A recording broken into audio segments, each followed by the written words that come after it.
கர்த்தருடைய பரிசுத்த நாமம் மகிமைப்படுவதாக. கடந்த 2-3 நாட்களாக நான் வாட்ஸ்அப்பிலும் சரி, தமிழ் மொழியிலும் மலையாள மொழியிலும் சமாதானத்தை குறித்து பேசி வருகிறேன். நீங்கள் தமிழில் பேசப்பட்ட வார்த்தைகளை எத்தனை பேர் கேட்டீர்கள் என்பது எனக்கு தெரியாது. இன்றைக்கும் சமாதானத்தை குறித்து உங்களோடு பேசும்படியாக ஆண்டவருக்குள்ளே நான் தீர்மானித்திருக்கிறேன்.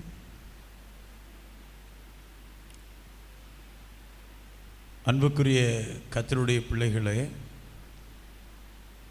நம்முடைய ஆண்டவர் அழகாக நமக்கு சொல்லி கொடுத்தார். உலகம் கொடுக்கக்கூடிய சமாதானத்தை நான் உங்களுக்கு கொடுப்பதில்லை, என்னுடைய சமாதானத்தையே நான் உங்களுக்கு கொடுக்கிறேன் என்று சொன்னார். இந்த வார்த்தையை நான் தியானிக்கும் போது ரொம்ப ஆச்சரியமாக இருந்தது. உலகம் கொடுக்கக்கூடிய சமாதானத்தையும் நான் கொஞ்சம் சிந்தித்து பார்த்தேன். கூடவே கர்த்தர் கொடுத்த சமாதானத்தையும் நான் தியானித்து பார்த்தேன். ரெண்டையும் தியானிக்கும் பொழுது எனக்கு ரொம்ப ஆச்சரியமாக இருந்தது, அதிசயமாகவும் இருந்தது. காரணம், வேத புஸ்தகத்தில் இருந்தே அதை எடுத்துக்கொண்டால்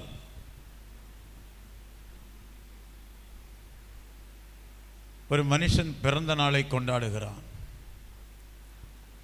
வேத புஸ்தகத்தில் 2 பேர் பிறந்த நாள் கொண்டாடினார்கள்.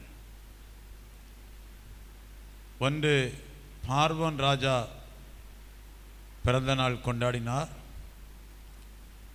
இன்னொன்று ஏரோது ராஜா பிறந்த நாள் கொண்டாடினார்.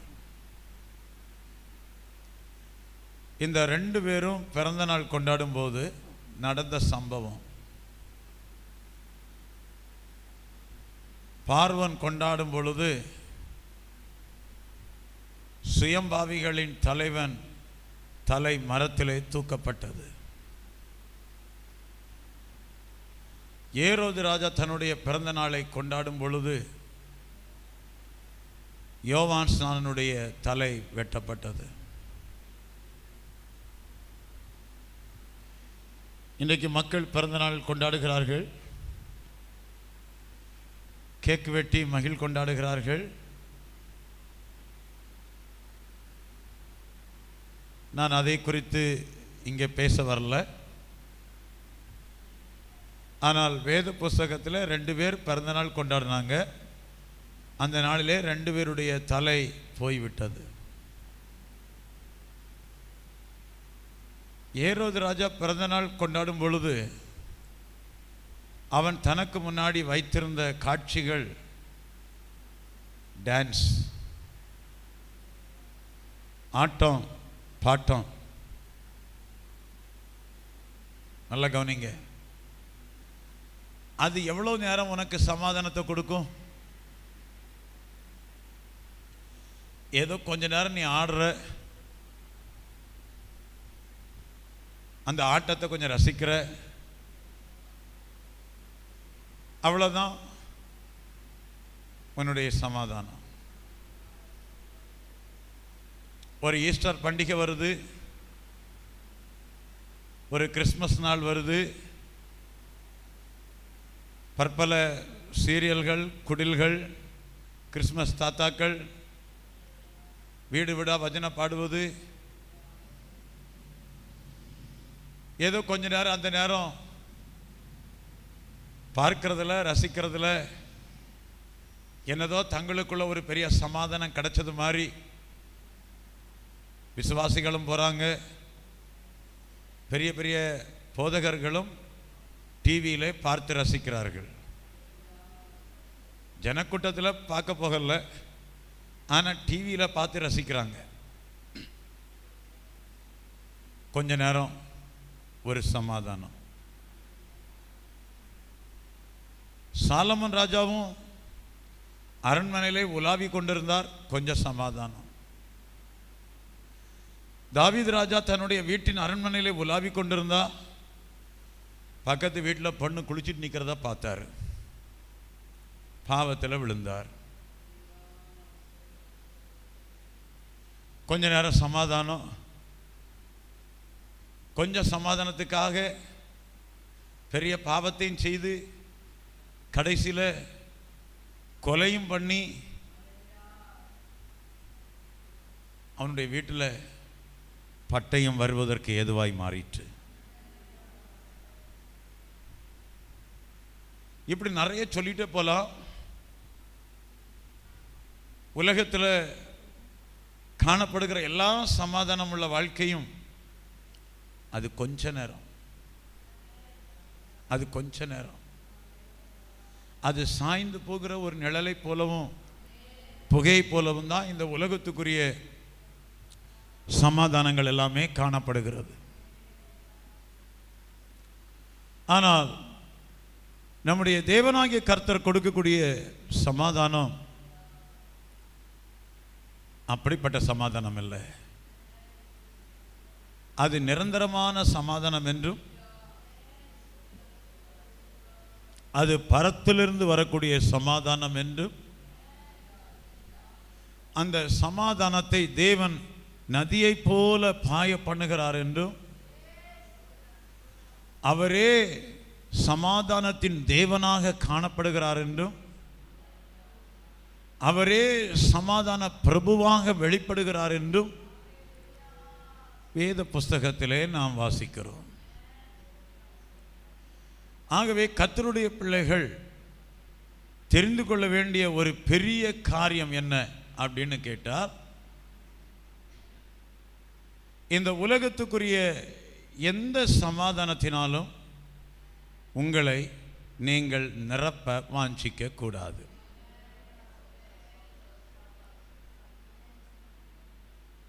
நீங்கள் கற்றுக்கொள்ள வேண்டிய ஒரு பெரிய சத்தியம் இதுதான்.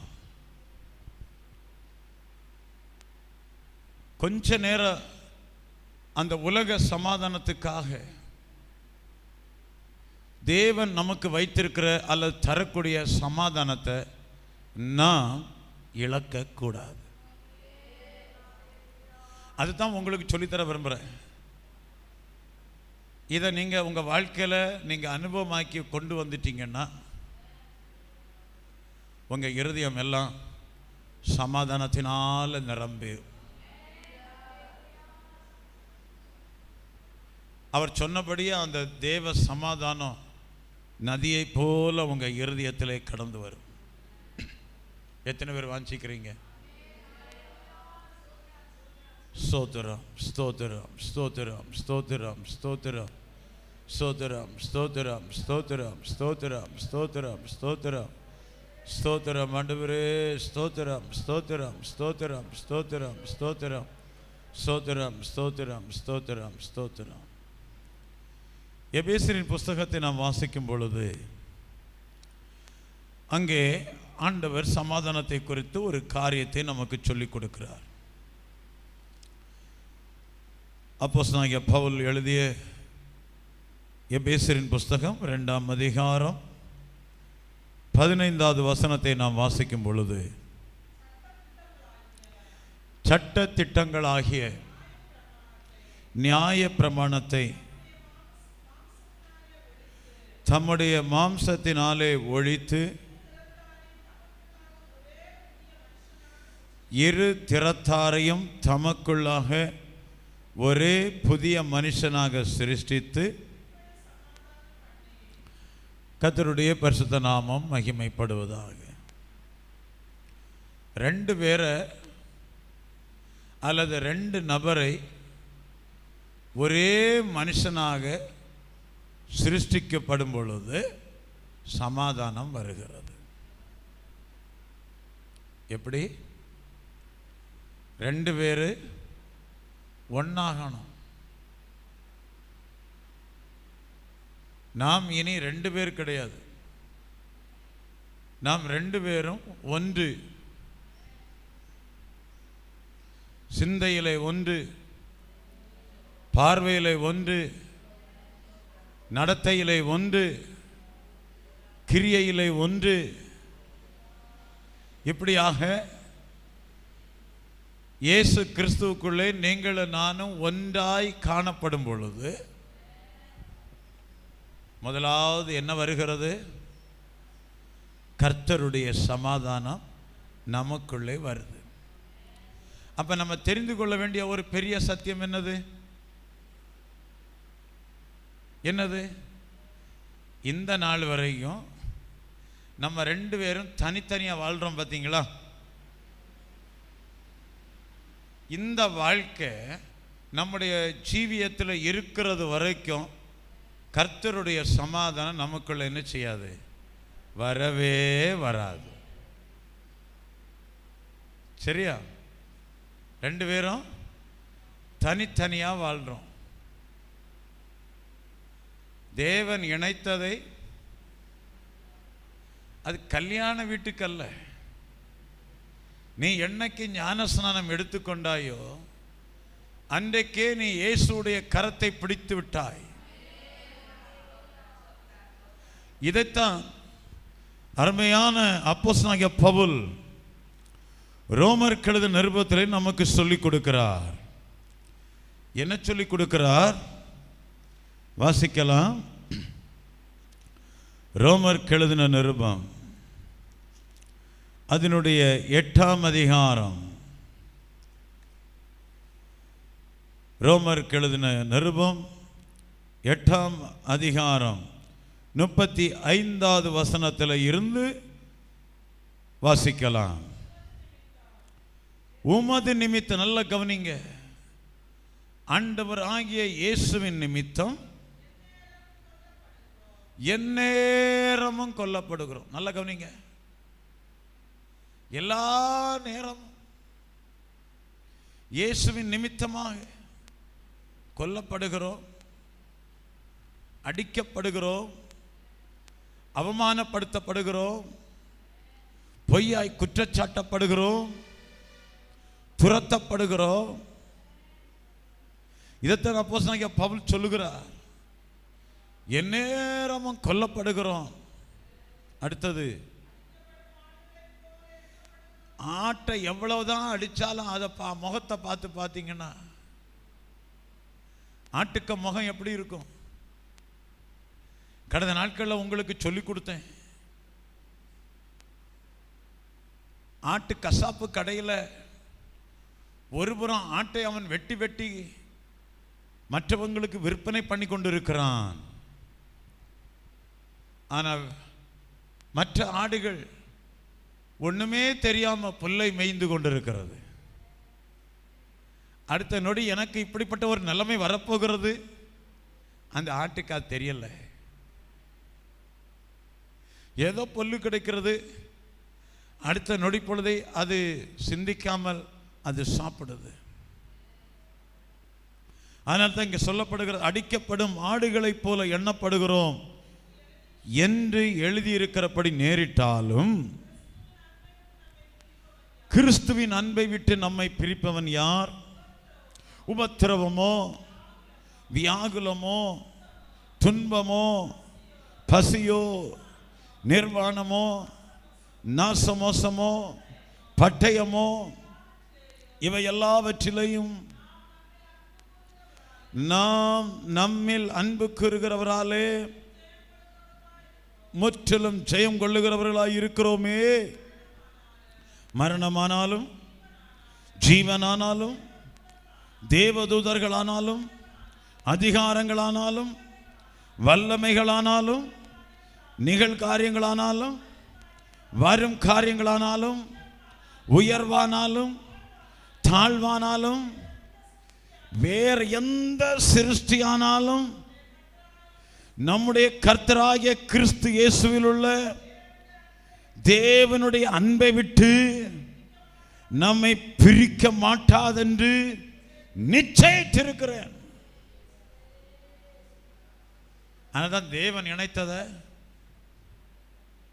மரணமும் பிரிக்க முடியாது, ஜீவனும் பிரிக்க முடியாது, நிகழ்காரியங்களும் பிரிக்க முடியாது, வருங்காரியங்களும் பிரிக்கவே முடியாது. யாரோடு இணைக்கப்பட்டிருக்கிற? இப்போ நீயாகவே டைவர்ஸ் பண்ணி போயிட்டேன்னா, இந்த ஆள் எனக்கு வேண்டாம், ஏன்னா கொஞ்சம் பேர் இப்படி நடந்தா, கொஞ்சம் பேரில் நிறைய பேர் நடக்கிறான், அதையும் காட்டி தருகிறேன். இன்னைக்கு நீங்களும் நானும் அப்படிப்பட்டவர்களாய் வாழ்ந்தா நம்ம ஆண்டவருடைய கையை விட்டு டைவர்ஸ் பண்ணிட்டு போயிட்டோன்னு அர்த்தம். வாசிக்கலாம். நியாயாதிபதிகளின் புஸ்தகம், நியாயாதிபதிகளின் புஸ்தகம், அதனுடைய 1ஆம் அதிகாரம். நியாயாதிபதிகளின் புஸ்தகம் அதனுடைய 1ஆம் அதிகாரம்.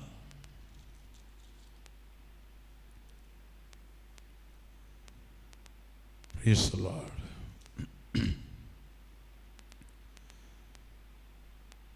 1வது வசனத்தில் இருந்தே வாசிக்கலாம். யோசுவா மரித்த பின் இஸ்ரவேல் புத்திரர் கர்த்தரை நோக்கி கானானியரை எதிர்த்து யுத்தம் பண்ணும்படி யார் எழுந்து முதலாவது புறப்பட வேண்டும் என்று கேட்டார்கள். அதற்கு கர்த்தர், யூதா எழும்பி புறப்பட கடவன், இதோ அந்த தேசத்தை உன் கையிலே ஒப்பு கொடுத்தேன் என்றார். கர்த்தருடைய பரிசுத்த நாமம் மகிமைப்படுவதாக. யோசுவா மரிச்ச பிற்பாடு அங்கே ஊழியக்காரன் கிடையாது. ஆனால் யுத்தம் பண்ணணும், சண்டையில் ஜெயிக்கணும். யார் போகிறது? எங்களுக்கு முன்னாடி வழிகாட்டியா போகக்கூடியது யாரு? யாரும் இல்லையே. ஏன்னா அவன் தனக்கு இஷ்டப்படி வாழ்ந்தான் என்றும் அதே நியாயாதிபதிகளின் புஸ்தகத்திலே வாசிக்க முடியும். வாசிக்கலாம்.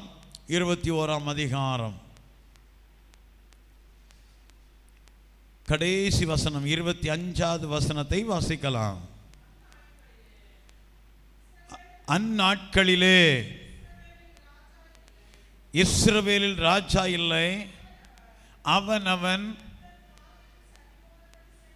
தன் தன் பார்வைக்கு சரி போனபடி செய்து வந்தான். நல்லா கவனிங்க. ஆண்டவருடைய ஜனம்,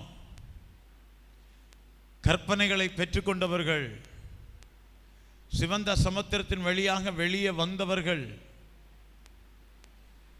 ஆண்டவரே சாட்சி கொடுத்தார். இந்த ஜனத்துக்குள்ளே இருந்து நான் செய்யக்கூடிய காரியம் பயங்கரமாக இருக்கும்னு சொன்னார். உங்களை பார்த்து தான் மற்றவங்கள் எல்லாம் கற்றுக்கொள்வார்கள் என்று சொல்லி கொடுத்திருந்தாரு. ஆனால் இப்போ ராஜா இல்லை. அதனால ஆண்டவர் சொன்ன எல்லா பிரமாணத்தையும் அங்கேயும் இங்கேயும் மறந்துட்டு என்ன செய்கிறாங்கன்னு தெரியுமா? அவனவன் தன் தன் பார்வைக்கு எது நல்லதா தெரியுதோ அதை செய்துட்டு வந்தான். இப்போ ராஜா வேண்டாம், அவருக்கு சகாயம் வேண்டாம், அவருடைய கற்பனை வேண்டாம். இன்னைக்கும் அப்படித்தானே? இன்னைக்கும் அப்படித்தானே? இப்போ நீங்களும் நானும் இதே போல நம்முடைய பார்வைக்கு மட்டும் சரி போனதை செய்துட்டு வந்தோம்னா ஊழியக்காரனும் தேவை கிடையாது, இயேசுவும் தேவை கிடையாது, இந்த பிரசங்கமும் தேவை கிடையாது. உங்க பார்வைக்கு செம்மையா தோன்றுகிறபடி நீங்க என்ன செய்யலாம்? வாழலாம். இதுதான் தனித்தனியான வாழ்க்கை. தன் தன் பார்வைக்கு அவன் செய்யக்கூடிய ஒரு வாழ்க்கை. நம்முடைய தேவன் அந்த வாழ்க்கைக்கு நம்ம அழைக்கல. அந்த வாழ்க்கை நம்முடைய ஜீவியத்திலே காணப்பட்டால் சமாதானம், நம்முடைய வாழ்க்கையிலே கடந்து வராது. நல்லா விளங்கிக் கொள்ளுங்க. நம்ம ஆண்டவருடைய சமாதானத்தை வாஞ்சிக்கிறோம், ஆண்டவருடைய சமாதானத்தை நம்ம விரும்புகிறோம். ஆனால் அந்த சமாதானம் எனக்குள்ள வரல. காரணம், இன்றைய நாள் வரைக்கும் நம்ம ரெண்டு பேரும் ஒன்றாகல. அவன் தன் பார்வைக்கு சரி போனபடி வாழ்ந்துட்டு இருக்கிறானோ தவிர ஆண்டவரோடு இணைந்து அவருக்குள்ள ஒன்றாய் வாழ்கிற அந்த வாழ்க்கைக்கு ரட்சிக்கப்பட்டவர்கள் கடந்து வரல. பார்வைக்கு சரி போனபடி தான் அவர்கள் செய்து வருகிறாங்க. இந்த ஒரே காரணத்தினால அவங்க வாழ்க்கையில் கர்த்தருடைய சமாதானத்தை அனுபவிக்க முடியாமல் பயங்கரமான சிக்கல்களிலே மாட்டிக்கொள்ளுகிறார்கள். அதுதான் உங்களுக்கு சொல்லி புரிய வைத்து இன்றைய செய்தியை நான் முடித்துக்கொள்ளும்படியாக வாஞ்சிக்கிறேன். நம்ம எல்லாருக்கும் தெரிந்த ஒரு நல்ல நபர், நாம் பலமுறை படித்து பழக்கப்பட்ட நபர். அந்த காரியத்தை தான் நான் உங்களுக்கு சொல்லித்தரும்படியாக வாஞ்சிக்கிறேன். திருப்பிக் கொள்ளுங்கள்.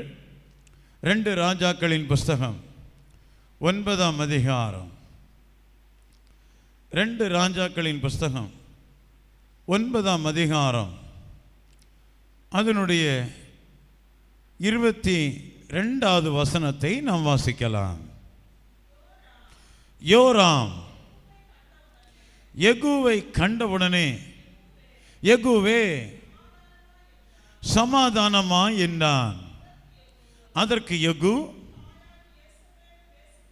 உன் தாயாகிய யேசபேலின் வேசித்தனங்களும் அவளுடைய பில்லி சூனியங்களும் இத்தனை ஏராளமாய் இருக்கையில் சமாதானம் ஏது என்றான். நல்லா கவனிங்க. அம்மாவுடைய வேசித்தனம் வீட்டில் இருக்கு. அம்மாவுடைய வேசித்தன பாவங்கள் உள்ளத்தில் இருக்கு. எகிப்தின் பாவங்கள் உள்ளத்தில் தங்கி இருக்குது. உலகத்தின் வழிபாடுகள், கலாச்சாரங்கள் இன்றைக்கும் உள்ளத்தில் தங்கி இருக்குது. அபிஷேகம் பெற்ற யெகூவை பார்த்து யோராம் கேட்கிறார், சமாதானமா? நீ வருகிறது சமாதானமா? ஆண்டவர் சொன்னார், நீங்கள் ஒரு வீட்டுக்குள் பிரவேசிக்கும் போது அந்த வீட்டுக்கு சமாதானம் உண்டாவதாக என்று சொல்லுங்கள். சமாதான பாத்திரம் அந்த வீட்டில் உட்கார்ந்திருந்தால் நீங்கள் சொன்ன சமாதானம் அந்த வீட்டில் தங்கி இருக்கும். ஏன் ஆண்டவர் இந்த வார்த்தையை சொல்வதற்கு என்ன காரணம்? என்ன காரணம்? அம்மாவுடைய வேசித்தனம் வீட்டுக்குள்ள இருக்கம்மா.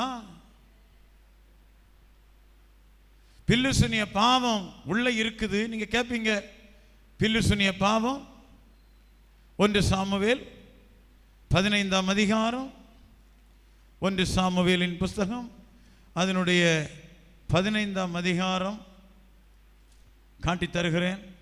அப்போது நீங்கள் விளங்கிக் கொள்வீங்கள். 15ஆம் அதிகாரத்திலே சாமுவேல் சொல்லுகிறார். 23வது வசனத்திலே வாசிக்கலாம். ரெண்டகம் பண்ணுதல். நல்ல கவனிங்க. எது பில்லி சூனியம், எது பில்லி சூனிய பாவம்? 2 விதமான வாழ்க்கை. குந்தி குந்தி நடக்கிற வாழ்க்கை. இங்க ஒரு கால், அங்க ஒரு கால். இங்கேயும் வேணும், அங்கேயும் வேணும். உன்னுடைய வாழ்க்கை 2 விதமான வாழ்க்கை. உனக்கு தெரியாமலே நீ பில்லி சூனிய பாவத்தில் வாழ்ந்து கொண்டிருக்கிற. இப்படிப்பட்ட பாவம் உன்னுடைய வாழ்க்கையில் இருக்கும் பொழுது சமாதானம் எப்படி வரும்? உன்னுடைய தனிப்பட்ட வாழ்க்கையில் எப்படி சமாதானம் வரும்? உன்னுடைய குடும்பத்துக்குள்ள எப்படி ஆண்டவருடைய சமாதானம் வரும்? அதனால தான் ஆண்டவர்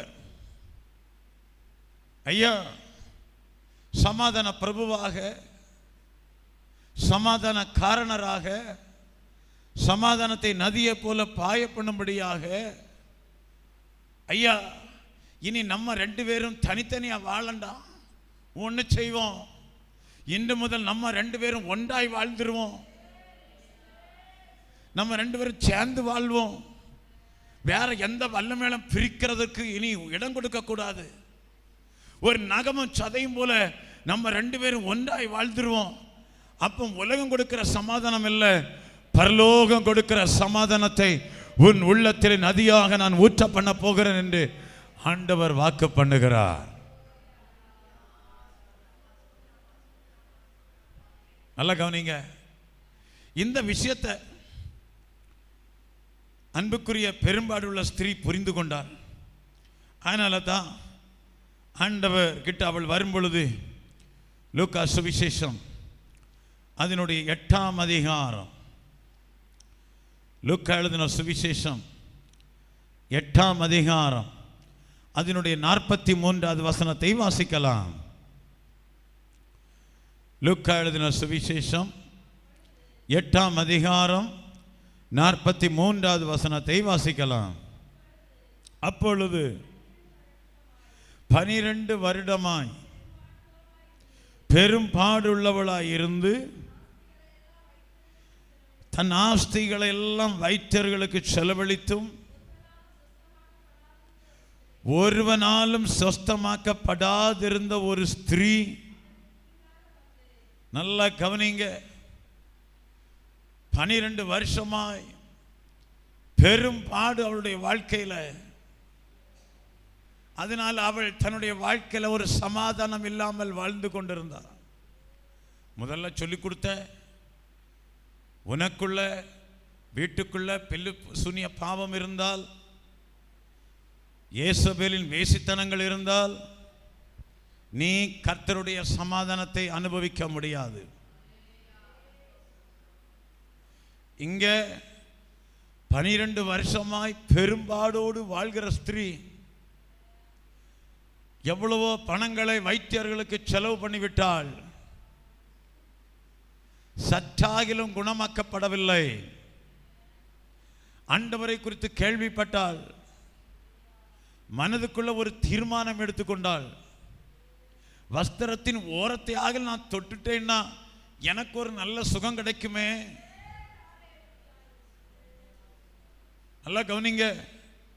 இத்தனை வருஷமா என் வீட்டில் பிரச்சனை, இத்தனை வருஷமா என் வீட்டில் நீங்காத ஒரு போராட்டம், இத்தனை வருஷங்களா எனக்கு ஒரு பெரிய சோதனை.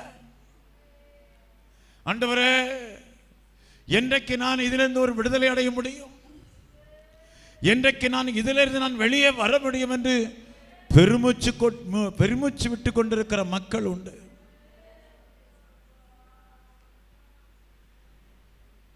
அப்படிப்பட்ட ஒரு வாழ்க்கை நம்முடைய வாழ்க்கையில் காணப்படும் பொழுது நமக்கு சமாதானம் இல்லை, நமக்கு சமாதானம் இல்லை, நமக்கு சமாதானம் இல்லை. ஆனா இயேசு கிட்ட வந்தால், இயேசு கிட்ட வந்து விட்டாள், சமாதான காரணர்கிட்ட வந்து விட்டாள். எத்தனையோ வைத்தியர்களுடைய உதவிய சகாயத்தை தேடி பணத்தை எல்லாம் செலவழிச்சு